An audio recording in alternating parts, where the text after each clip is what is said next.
Hello, America. Welcome to the Junto Podcast, where we promote the practical applications of critical thinking and bold creativity. I'm your host, Edgar Mills. Thank you for joining us.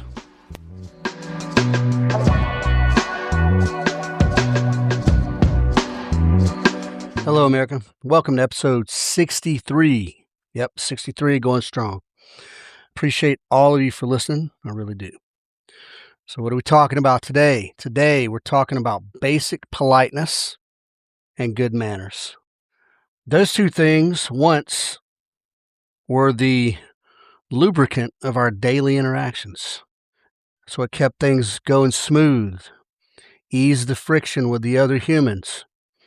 Good manners, basic politeness. And it seems, and I could be wrong, this could just be my observations, and probably social media has a lot to do with it, but it seems that these things are, in short supply these days, especially like formal manners, never mind just basic manners. And it also almost, this is definitely because of social media, but it almost seems like people are looking for friction these days. So, yeah. And look, I'm not mourning the loss of some bygone golden era where everybody was kind and polite and all that. I mean, a little bit, but I don't think it's lost completely. What we're going to try to do today, what I'm trying to do today, is kind of diagnose where these manners begin to slip away and how we can sort of get it back across all the generations that are still walking the earth today, how we can get it back. And just a little anecdotal thing, I can tell you now, every now and again, I'll have the opportunity to hold the door open for like an elderly person. And elderly people seem to be very appreciative of outward display of good manners as compared to young people. You hold a door open for a young person, they don't give you a glance, they don't look at it and say anything, they go in as though that was the way it was supposed to be. So, I don't know, kind of weird, but... So yeah, hopefully today we can come to some sort of, understanding, some kind of practical path back to some semblance of basic human dignity and basic human kindness with each other. And I'm not outwardly really a happy-go-lucky guy, which may seem like I don't have good manners, but I do. I always say the cursory thank you or please or you're welcome, or if I'm dealing with someone older than me, yes sir or no sir. I always do that. Whether I'm smiling about it or not, it's irrelevant. All right, I target these people a lot, but here we go. The baby boomers, they absorbed a lot of their good manners through, at the kitchen table, right? That back in those days, everyone still had dinner at the dinner table, and then they had a lot of overly formal type jobs, but I don't know if it was the type of job or if it was just the time that they were in. But in that post-World War II prosperity, that was, the firm handshake kind of had a little meaning to it, or yes sir or no sir, or everybody kind of still back in those days would give their neighbor a wave. And then and in some neighborhoods in rural areas, I guess it's sort of like that, maybe some suburban areas, but I suspect, and from what I see around the metro Atlanta, like you might be living next door to someone in a cookie cutter neighborhood, never interact with them whatsoever, never know their name, never know anything about them. It could be that way.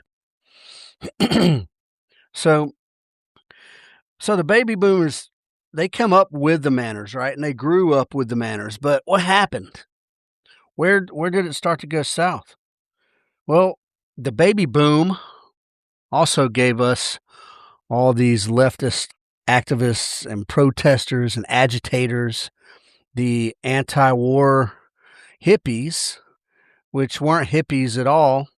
Well, I think there was more of a fashion statement there, and the anti-war thing was just generated. Look, the Vietnam War was bad. We know it was bad, and we knew it was bad then, but I think the anti-war protesters was sort of a symptom of something else. Because what did those baby boomers also those specific that group? They weren't just protesting Vietnam War. They were protesting the system, their easy upbringing.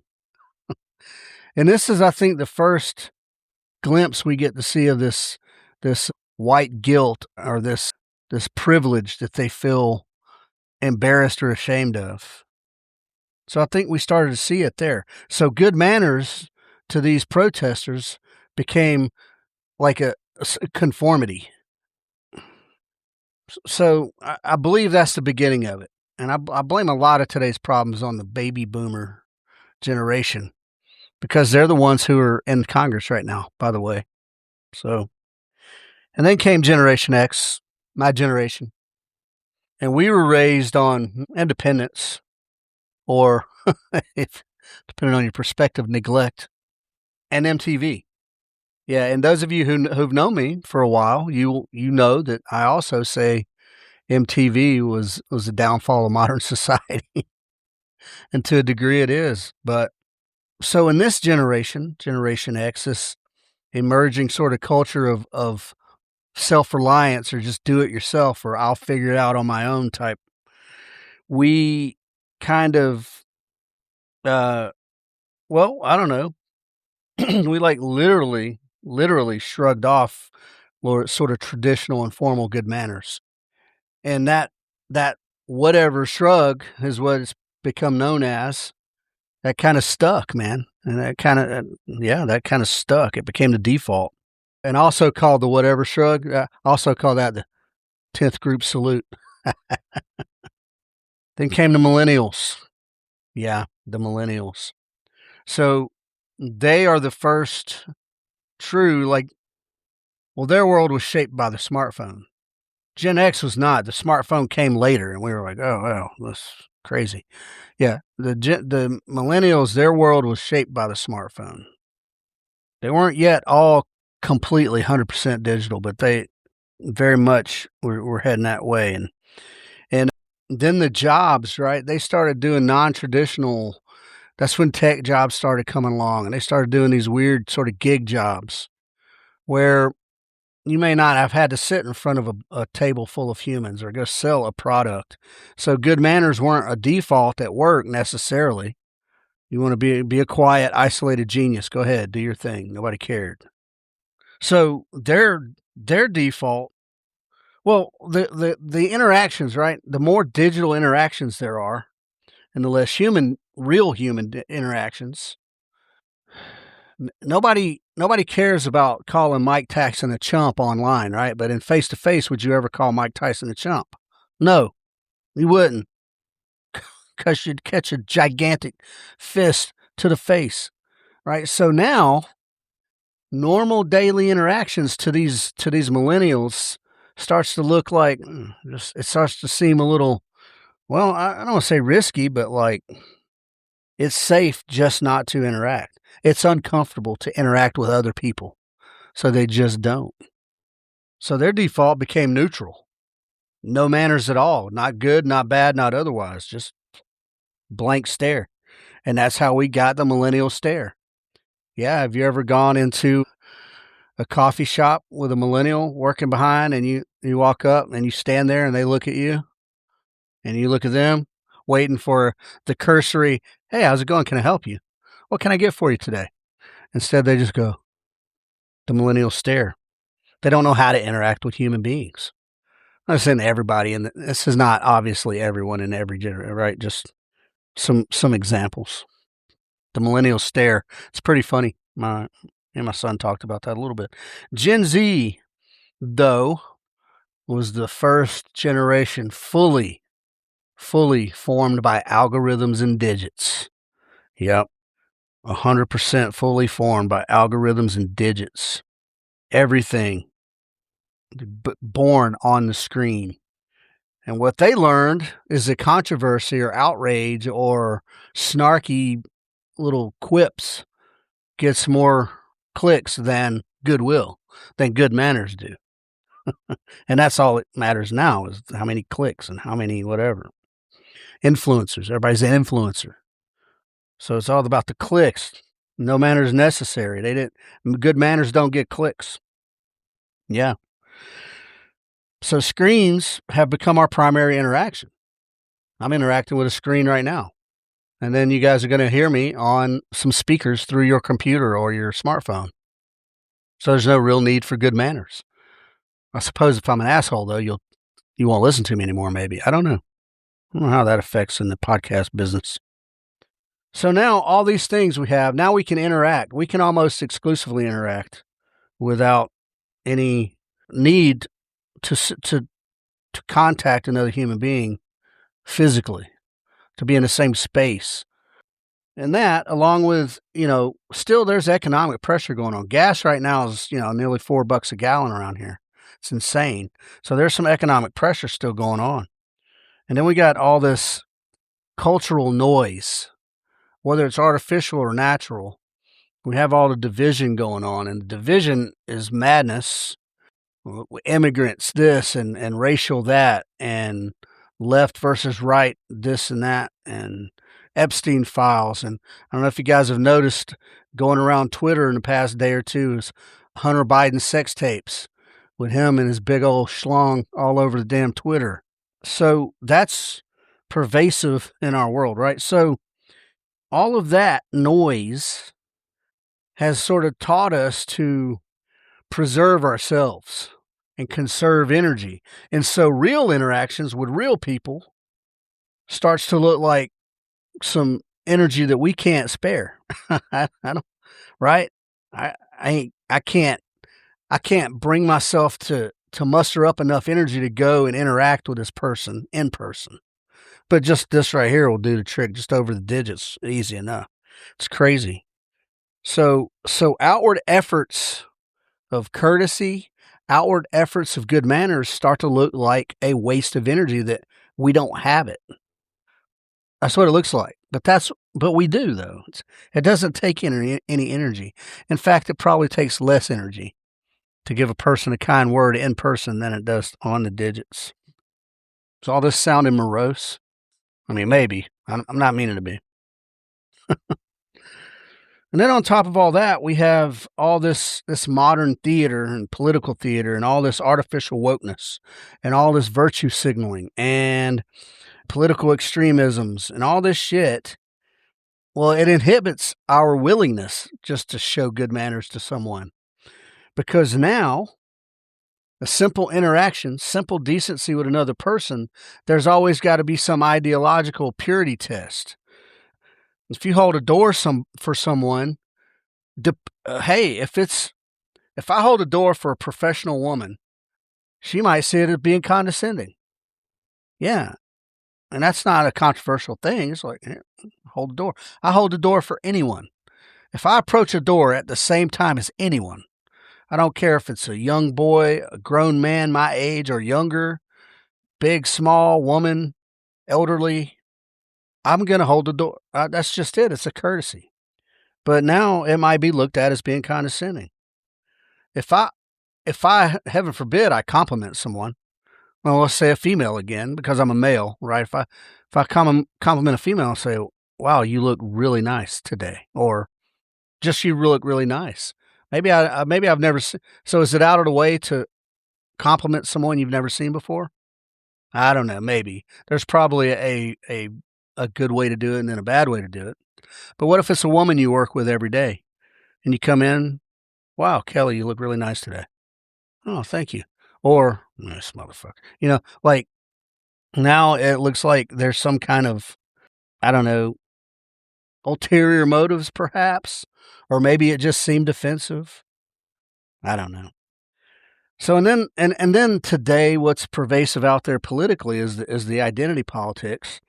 So now with the identity politics, we do everywhere. You're scanning every stranger for some ideological purity or some outward sign of their clique, their set, their tribal marker, so that we can determine whether or not even to say hello or just ignore them indignantly. Like if I got my red MAGA hat on, right? Of course, no one on the left is going to be like, oh, hey, I'll open the door for you. They're going to sneer at you, right? And maybe vice versa. your good old boy walking down the street, start to open the door, and a young girl that looks like my daughter with shaved head and piercings all over and tattoos. He just opens the door and walks in and cuts her off because he thinks she's a little lefty weirdo or whatnot. That's what's going on out there. It is going on. There are plenty of examples. You can see it. Now, look, there's not chaos out on the streets of Rome or Atlanta. I do see little acts but I see more acts of dismissiveness than I do of courtesy or good manners. I will see people open the door, walk in, and let it go without even holding it open. And then some 80-year-old guy and his wife, and he's reaching, I see that all the time. So even if it's just dismissive, it's bad manners. Or I hate to see people drop shit on the ground, especially people who smoke. Hey, if you're listening to this and you drive your car with the window down and you smoke and then you flick your butt outside the window because you think the world is your trash can, you're an a-hole. And I'll take it up with you in private. We can talk about it. 1, yeah, that's littering. Don't matter if it's a cigarette or not. 2, in places like, I don't know, out west, Colorado, and things that have heavy drought and dry seasons, you can get a heavy fine for that because that can literally start wildfires. So anyway, yeah, I see things like that a lot. And I'm like, wow, what the fuck, man? And I'll mean mug them through the window. I'm not going to get in a fight over that, but sometimes I'd like to. Sometimes I'll just get out and go stomp someone. It's good manners not to get out and go stomp someone. So now you got the identity politics, and it's causing people to selectively use their kindness because they don't want to be kind to the wrong people. Yeah. I thought this when I was young because my dad was very much a blue-collar guy. And there seemed to be this universal sort of pact amongst the working man, right? You go easy because that guy's struggling just like you are. That's in your mind. You're like, yeah, man, just a working stiff. You get a free, not a free pass, but yeah, let the guy in, you know what I mean? Or whatever. Because you knew that yeah, he's out there struggling. If he's got, especially my dad worked for the city of Atlanta. And so if they had the city of Atlanta resurgence patch on their shoulder and some dirty ass work boots, you knew that dude was struggling. Yeah, man. So it's just become easier just to either ignore, stay silent, or just retreat.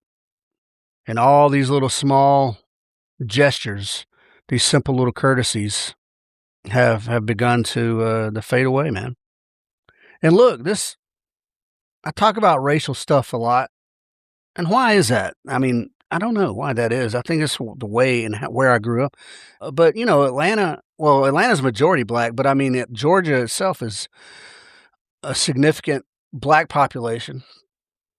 But working class neighborhoods, man, black dudes and white dudes are punching the same time card, I've done many a temp job working factories.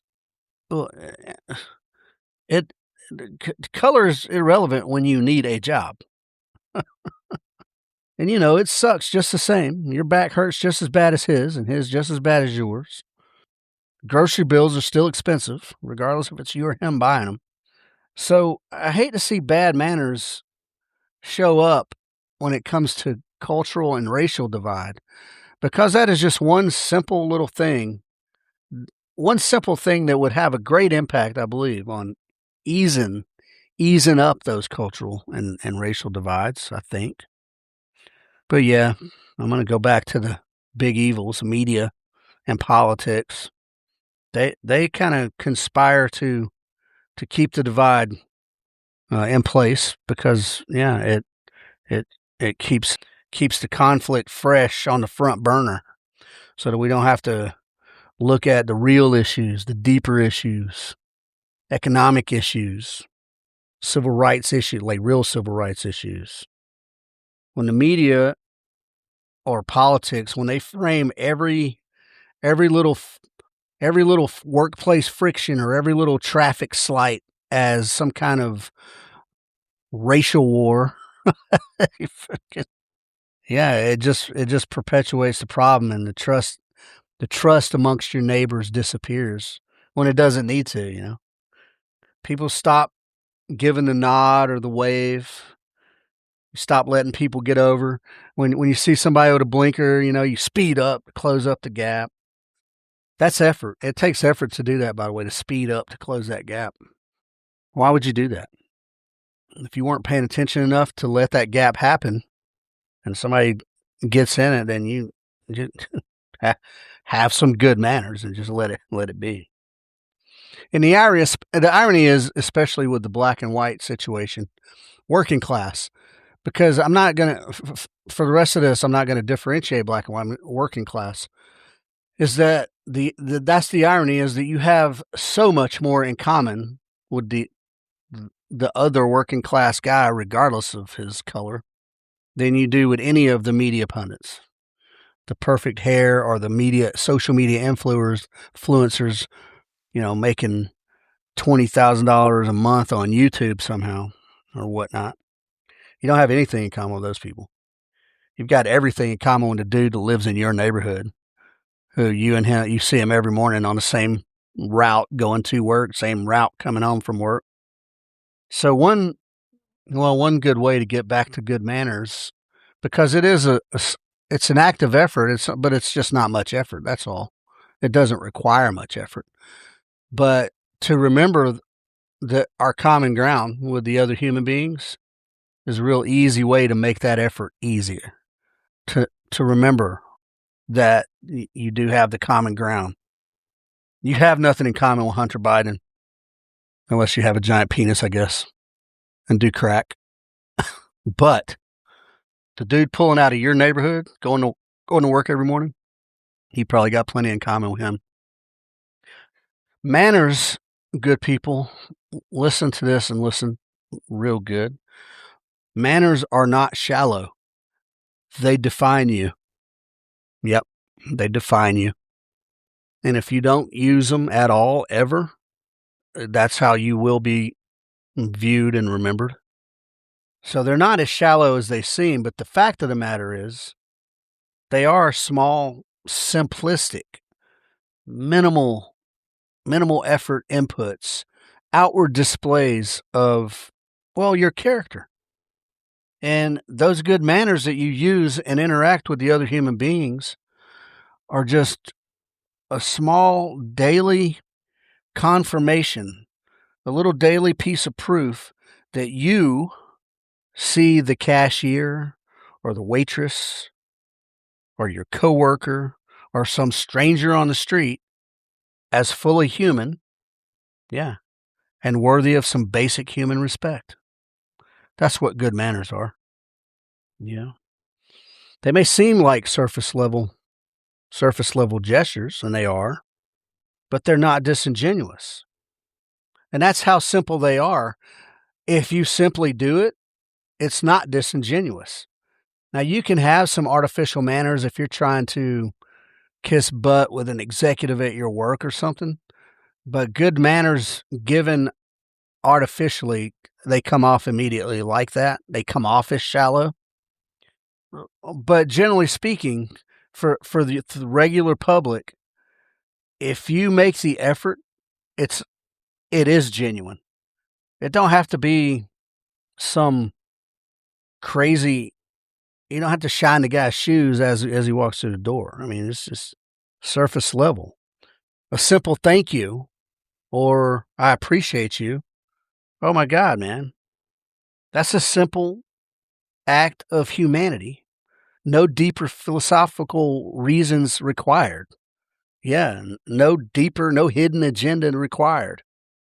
And here's the secret genius on all that, is that it'll improve the day of the person you're being kind to, for sure. But it also feels good in your own bones. It will improve you. Yeah, that's right. It'll improve you as well. Because if you hold a door and you get a genuine smile back, it feels good. It might not be able to carry you through the day, but man, it feels pretty good. Or someone, You hold the door and somebody actually says thank you, feels good. Yeah, feels good. Or if you let somebody in and then they roll their window down and throw their hand out, wave frantically, feels good. Feels good. You just brighten somebody's day, if only for a little bit, if only for a second, feels good. And all the digits, all the algorithms, and all the screens will not replace those kind of feelings. Those are real. Those are genuine human feelings. Can't be replaced with algorithms. Can't be replaced. And by doing these little things, you can, well, walk a little taller. You know what I mean? You feel a little bit better about the person that you just chose to be in that moment. You guys know I always quote Ayn Rand. I love Ayn Rand. I think she was a philosophical genius. And you know, she was a staunch advocate of rational self-interest. Well, she understood this better than any moralist or altruistic person ever has. Rational self-interest, rightly applied, is not at all selfishness. Certainly not petty selfishness. Rational self-interest is a very clear-eyed recognition that your long-term, and short-term well-being depends on the quality of the environment that you occupy, the quality of the environment that you interact in and you contribute to. So being well-mannered towards other people is not altruistic. It's not because Jesus said so. It's, it's a little bit of an enlightened perspective of self-interest. I help you because it helps me. So that sounds selfish, right? But you're being helped. And by helping you, I'm helping myself. Maybe not directly, maybe 3 or 4 times removed, you know. You treat other people with the dignity that you want to cultivate in your community. Because if you do, then they're more likely to treat others the way you treat them.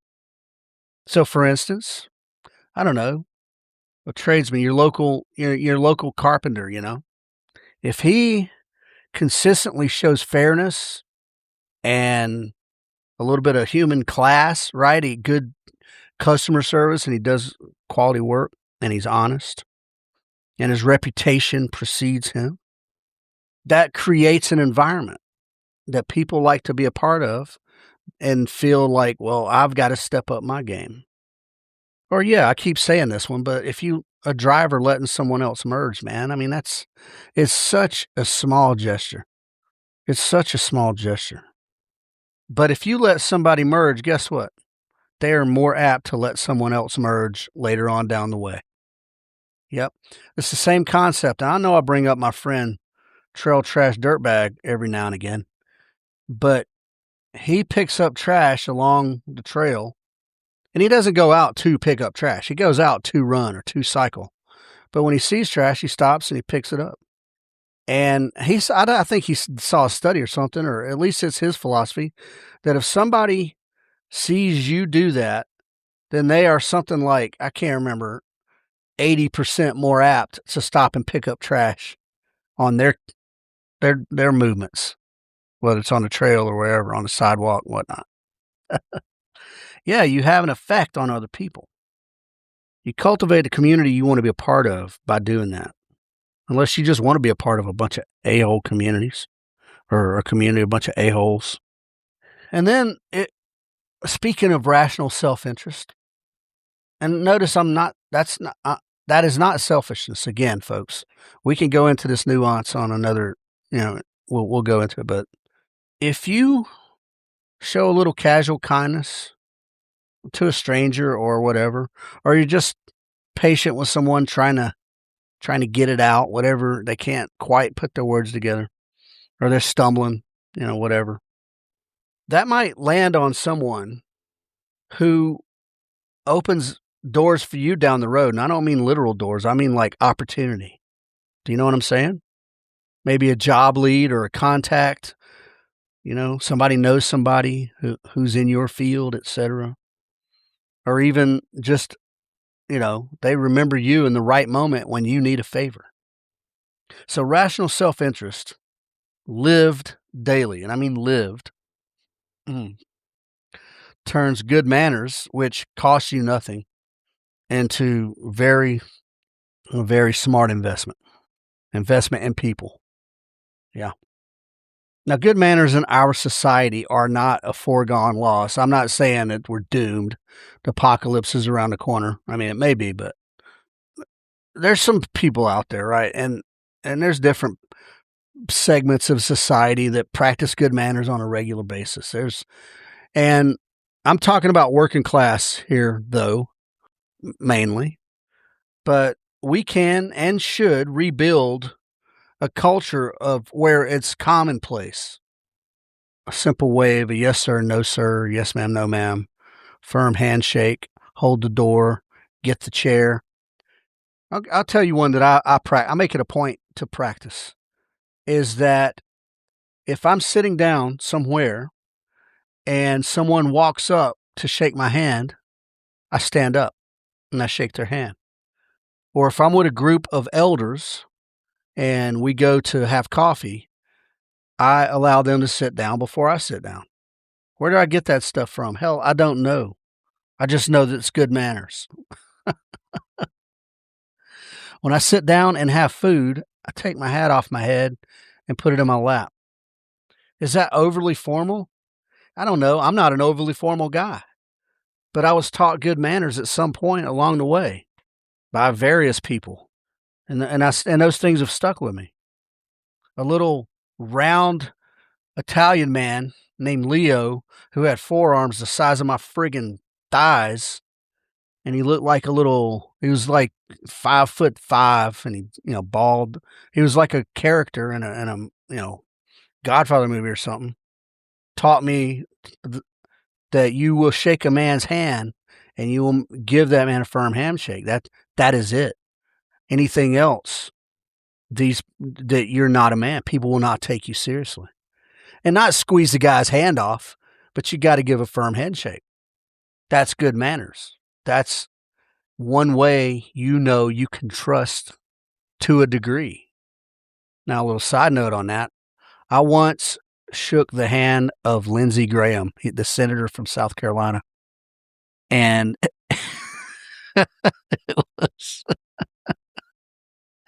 it was like a dead fish, clammy, soft. Oh my God, it was disturbing. It was very disturbing. Yeah, it was very disturbing. Where am I at, man? Golly. The other day, my daughter and I were discussing, manners and such, and her friend had gone down to visit with her grandmother. They live about an hour south of us, and she'd gone down to visit, and Nana had made, little snackies and whatnot. And then, not the next day, but the day after, or the 2 days later, my daughter sends Nana like a thank you note. Hey, Nana, thanks for having us. We had a really great time. Love you. Always fun spending time. See you soon. That was it. Man, how much impact do you think that had on Nana? I mean, think about that, man. A simple gesture that took my daughter probably 15 seconds to write, probably had a profound impact on her grandmother. Yeah, little thank you note, Hell, go get a Hallmark card if the spirit moves you. Yeah. Thanks for your efforts. I appreciate you. That's it. Nothing big. And that right there, folks, is what you call class. I don't care how much money you have or what kind of car you drive. That is classy. That is classy. What else? If you're at work, you might not be best buddies with everybody in your job, but, every now and again, throw a kind word up to somebody who you wouldn't normally, Hey, solid work today. Thanks for picking up the slack. Good job. Simple. And what do you think, man? Are they going to go home and analyze that for weeks? Like, what did he mean by that? No, some people will, because now we're in a neurotic society where people don't take things for face value. They got to read into it. Or they got to go look it up on the digits on the computer. What did he mean? What did he mean? Yeah. Hey, solid work today. Good job. That's one way to make your daily life just a little different, a little better. Hold a door. I've said this 8 million times already, especially for the elderly, or especially for a mother toting around a couple of toddlers and an infant, scurrying around to do her chores while her husband's at work. And she's got a handful. And she's bumbling her way up to the door, and you're getting ready to walk in. Open the damn door. Hold it. Give her a smile. And then, good luck. Whatever. Yeah, hold the door. Without expectation, by the way, folks. If you don't get a thank you, that don't mean never open the door for someone else again. No. Hey, don't do it with an expectation. Otherwise, maybe it's not genuine. Don't do it with an expectation. Now, look, there's one rule here that I learned when I worked construction with my cousin Barry. The man carrying the load gets the right of way. And I apply that everywhere. If I'm on the city street getting ready to walk into a building and someone's carrying a box of files or a big ass briefcase and a purse in one hand, a briefcase, and open the door for them. They have the right of way. They're carrying more stuff than you. That's just that's simple. But even on a job site, if you're overloaded and then some dude, let the guy with the load go first. Give him space. That's common good manners in action right there. Again, man, try it one day. Do an experiment when you're in your daily commute. Try letting a couple people over. You ain't got to open up the gap and then let everybody and their brother squeeze in, and now you're 3 miles back from where you started. You don't have to do that. I'm not telling you to be ridiculous about it. I'm saying if it presents itself, sometimes people are a-holes and they hit the right lane and speed up and then try to get over before the lane runs out. And then sometimes you got somebody who's just completely clueless to the ways of Atlanta traffic. Let them in, man. Do an experiment. Do it. Spend 1 week letting people in. Time your commute compared to your normal, right? See how much time that costs you. I think you'll find out that probably it costs you about nothing. And then you've allowed somebody else to un-F themselves. That's a good one, though. Here's one. And I'm horrible with it, and I'm trying to be better about it, but here it is. Remember names. Remember someone's name and use their name. Yeah. Very bad with names. And I don't know if the military would make you better or worse with that, but I've met so many people. I know so many guys with the same exact name. I know so many dudes who look like some other dude. I've been in units with guys all around the world and then bump into them again. And then there's just so many. So I've always been very bad with names, man. I never forget a face, and I'm proud of that. But that don't carry the same remembering someone just in general, I think they appreciate it. But remembering their name, that means they take up a little bit of space in your memory bank there. And that makes them feel like they're maybe a little bit important. Or at least important enough to register. Yeah, man. Use names. Yeah. What else? What's another good one? Well, here's one, and I do this periodically when I can. Offer unsolicited help with a heavy lift. Now, here's a little example. If you work in a warehouse, just sliding a jack over so the dude can get to it, but grab the other end of the tough box without some dude asking. When you see some dude getting ready to wide arm a tough box that probably weighs 130 pounds, just get on the other side and I got it, bro. Let's do it. Again, it ain't going to cost you much time at all. Help him throw that tough box up on the truck and that's it. Thanks, man. Right on. Boom, done. It's easy peasy. Now, this might be a bridge too far for some of you, but hey, man, if you see some dude pushing a hoopty through an intersection in front of a gas station, trying to get out of traffic, throw your car in park, turn the key off, and go help that joker push the car. It ain't gonna hurt you. It'll help him get that job done that he's embarrassed and out there struggling. So just help, man. Just help him push the truck or the car out up into the gas station or whatever, man. Or if you see somebody with a flat. Now look, I did this the other day, and again, I say you worry about how it looks when you go to help somebody. But I saw a young lady at a gas station with her car up on a little scissor jack, but she was on like a sort of an incline, well, a decline, and it looked sketchy. And there was another lady standing out there with her, and they were kind of, and there was some kids running around. So I pulled up. I was like, "Hey, can I help you?"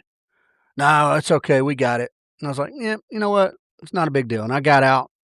Hell, well, it ended up that I ended up having to run to my house to get my impact wrench and come back. But still, it's irrelevant. The point is, they they were trying to solve the problem themselves, and good on them, man. But it was friggin' blazing hot outside. There was a couple kids running around, and the some of the lugs on the tire were stripped. So that was a problem. I helped them with that problem. That's all. Made life a little bit easier. Yeah, help somebody with if it's a dude, and this might sound a little sexist, but if it's a dude, chances are I ain't gonna get out and help change their tire.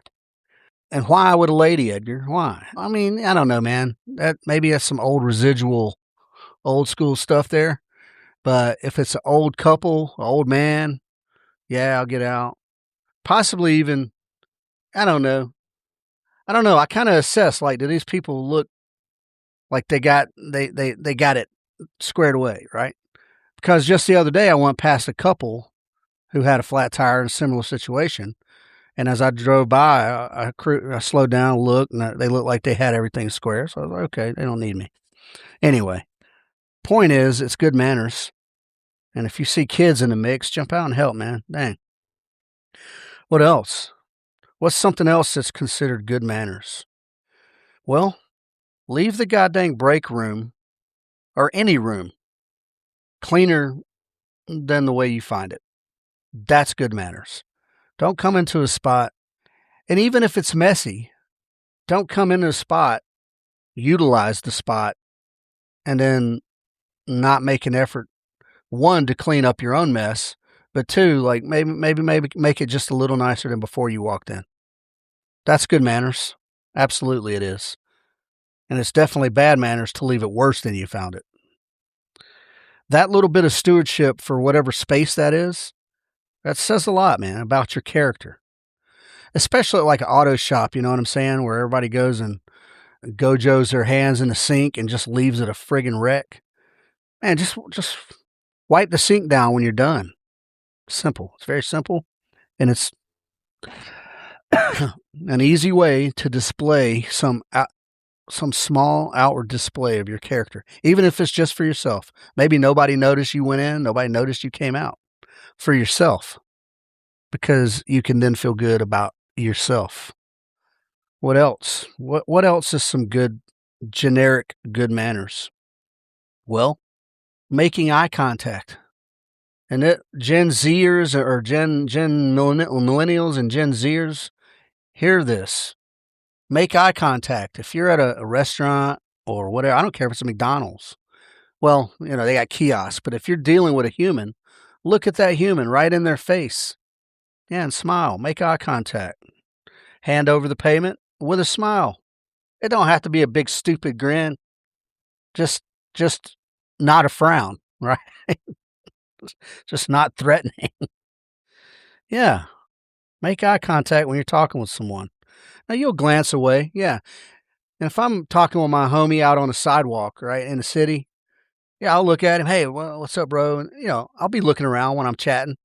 I'll look back at him. Make sure we're on the same yeah, but yeah, also I'm looking around, sure enough. But yeah, making eye contact matters. Windows to the soul, man. Look, these things I just talked about, these are not big grand gestures that they don't require money. They don't require very much effort at all. And there are opportunities all day, every day to use good manners. They pop up everywhere, almost everywhere you go. Even on the phone, you have an opportunity to be a little more kind.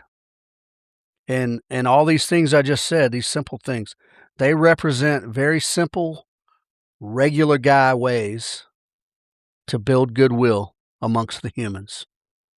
And they provide the general public with visible proof that you, as a human being, you take your humanity seriously and you have regard for their humanity.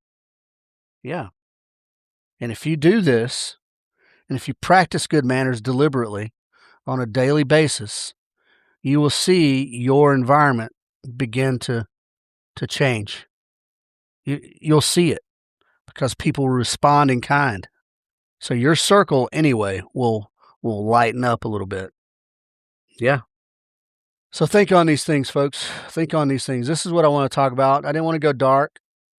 I wanted something easy breezy, sort of positive. But if you want better conversations in your life, if you want better neighbors, if you want your daily life to be just a little bit better, good manners are the best investment you can make. And it is an investment because you do have to invest something. It shows class, and you can develop that in yourself. You don't have to be David Niven, but you can develop a little class within yourself. And you can live this way. And if you can live this consistently and have good manners consistently without any expectation, you will 100% improve the world around you. That's what I had for today. Yep. Easy breezy. Wasn't dark. Wasn't too dark. It was pretty easy breezy. Tell me what you think about that. This ain't a cutting edge topic. I know it's not. It's not cutting edge. It's not trending probably on any social platform whatsoever, but it's meaningful. Yeah, it's meaningful. Man, let's add a little bit of meaningful interaction back into our lives. All right, good people. Thank you so much for listening. I appreciate you all. Our listenership is growing, our downloads and all that stuff. And I'm still not doing video. These video clips are just little bites. I'm still not doing video. I want to wait till I have a more presentable environment. Well, what do we got? We got June. So this coming up Saturday, we have Libertarian Party of Georgia Range Day. That's on Saturday, the 13th. And on 14th, we have a pistol workshop. So Sunday. So get in that. And then next week, I think we have, is next week, the, drawing a blank, Sons of Liberty 2-gun match. Golly. Sons of Liberty 2-gun match. So yeah, get in that. Check them out. Come out, have some fun. We're scheduling. We do have plenty of space for private sessions coming up in July. Don't have a lot scheduled at all for July. And I know it's hot, but we have space. Excuse me, we have space. Check out twoteamguys.com. Yep. And please givesendgo.com/help-a-homie-fund. That is our charitable efforts. That is our way to solicit donations so that we can distribute those voluntarily, so that we can then distribute those throughout, right now, the Rome or Atlanta areas to people who may need whatever. And look, if you know someone who could use a little help, if their kid needs shoes and you, for whatever reason, don't feel like you should go buy shoes, hit me up and we'll go and see what we can do. If you know someone who needs a ride somewhere, I mean, we're not an Uber, but I mean, we might be able to get somebody somewhere for a job interview or something like that. Or if you know somebody who is subsisting on friggin' ramen noodles alone, we can we'll get them a bag of rice, some SpaghettiOs or something, man. Like that's where we're at right now, right? But eventually, we plan to grow this into a nonprofit and try to do some great stuff. All right, so that's where we're at. Good people, thanks again for listening. I appreciate you. Take care of each other. Use good manners with each other. I love you guys.